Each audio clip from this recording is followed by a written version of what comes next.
sponsored in part by the St. Ignatius Institute here at the University of San Francisco. I would like to take this time to acknowledge our generous benefactors, Joan and Ralph Lane. Thank you so much for your commitment to addressing the concerns of our church and the world. My name is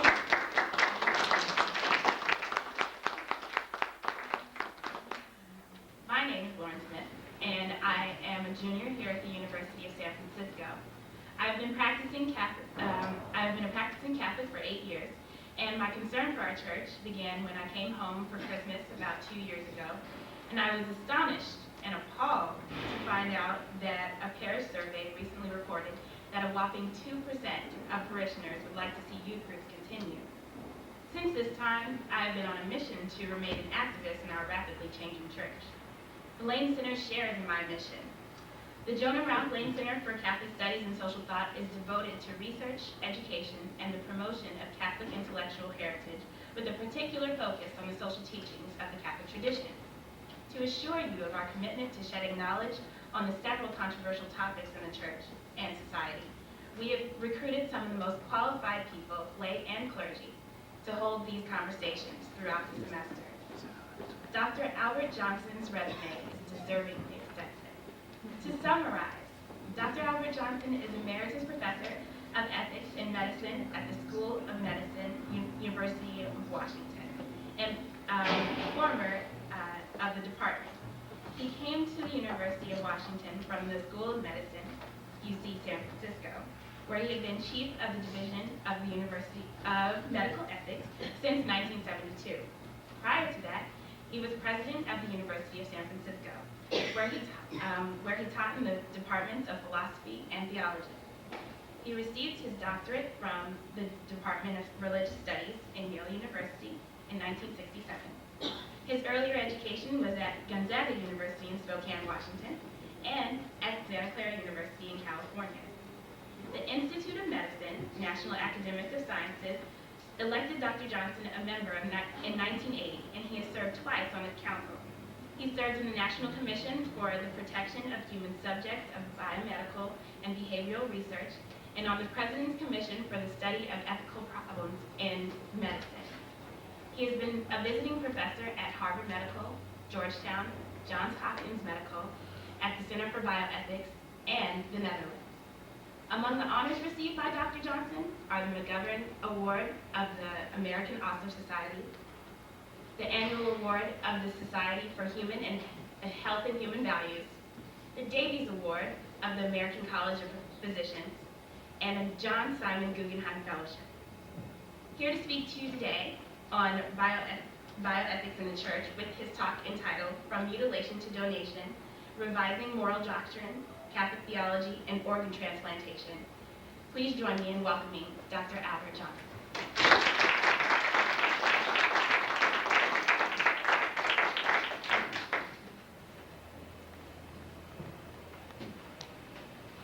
Lauren, thank you very much.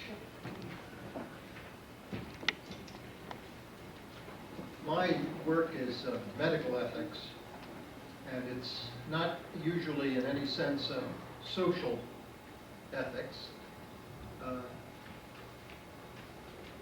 It's really almost entirely about the individual relationship between doctors and patients.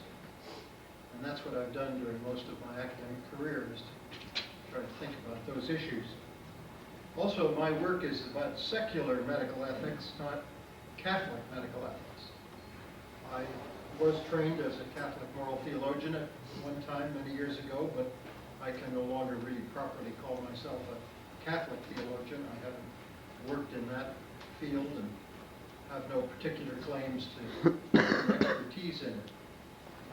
But today I hope to overcome both of these limitations for the sake of the Lane Lectures and also for the sake of my good friend, Professor Ralph Lane. I intend to talk about an issue in medical ethics and here in Catholic medical ethics that moves from a focus on the individual, that is between doctor and patient, to a broader social framework. And also an issue that shows a development or an evolution from one ethical stance to another one. So this lecture is really about what Cardinal Newman would call the development of doctrine, a change in moral position over time by the theologians of the church. And also, it had a major impact on secular ethical thought about the issue that I'm speaking of. This issue is organ transplantation. And I'll be telling the story of how this idea was conceptualized by Catholic moral theologians, by the teaching magisterium of the church, and how that thinking changed over a period of time. We will not specifically speak of other doctrines of the Catholic Church, but again, in tune with the great Cardinal Newman, I believe that with regard to most moral teaching in the Church, we can find a similar evolution of thought over a period of time. The Catholic teaching, Catholic moral teaching, is not static. First of all, in order to talk about organ transplantation as a moral issue, it's necessary to talk about transplantation as a medical issue. I had the privilege of meeting with a class of students this morning to have a seminar about this subject, and it's quite remarkable that organ transplantation, which for them is something that's common and ordinary, they see a discussion of it in the paper, they may know people who've had a heart transplant and so forth, and they can hardly imagine a time when it didn't exist. For most of you in this room, it's a new technology. It's a new technology for me, and by new we mean something that bursts into existence somewhere around the 1950s.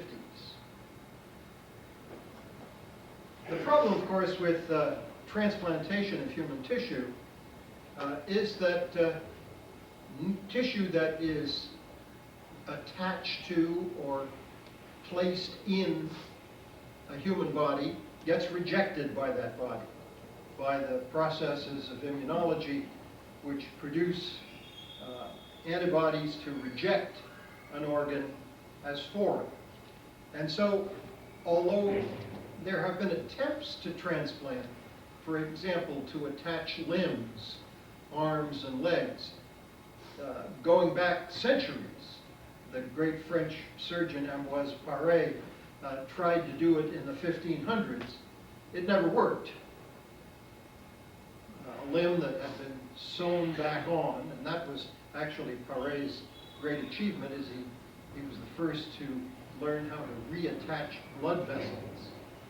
An extremely delicate process.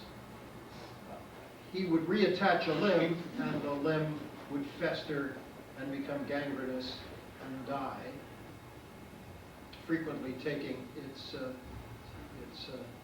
patient along with him. But in the 1920s, the extraordinary genius Alexis Carrel, also a French surgeon, perfected the technique of anastomosis, the connection of blood vessels, tiny, tiny blood vessels. And transplantation began, again, as an experimental procedure, usually with animals. And there are perhaps people in this room that remember pictures in Old Life magazine of dogs with 2 heads, an achievement, if one can call it an achievement, performed by Russian surgeons in the 1930s.